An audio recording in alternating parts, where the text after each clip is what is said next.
অবিশ্বাস্য, নজিরবিহীন। বাংলাদেশের ইতিহাসে এমন ঘটনা ঘটবে কেউ হয়তো কল্পনাও করেনি।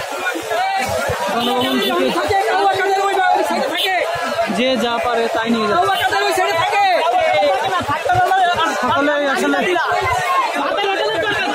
খুবই ক্ষুদ্র বোঝা যাচ্ছে, কিন্তু বাংলাদেশের ইতিহাসে কেউ কল্পনা করেনি এটা হবে, যে বাংলাদেশের প্রধানমন্ত্রীর সরকারি ভবন গণভবনে হামলা করে দেশেরই জনগণ এরকম নির্বিচারে লুটপাট চালাবে। এই যে আছে লগে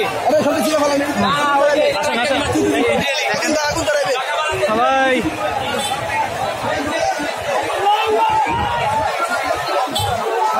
বাংলাদেশের ইতিহাসে এটি আসলে একেবারেই নজিরবিহীন ঘটনা, অবিশ্বাস্য।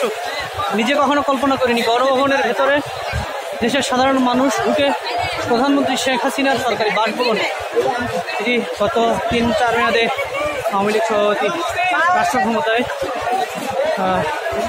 যে দেশের নেতৃত্বে বাংলাদেশের স্বাধীনতা এসেছিল সেই দলের প্রধানমন্ত্রী তার এই পরিণতি গণভবনে হেসে দখল করে মানুষ ভাঙচুর চালাচ্ছে। এটা নজিরবিহীন, এটা আমি এখনো বিশ্বাস করতে পারছি না। আজ 5 আগস্ট সোমবার 3:57 বাজে এবং আমি আছি গণভবনে।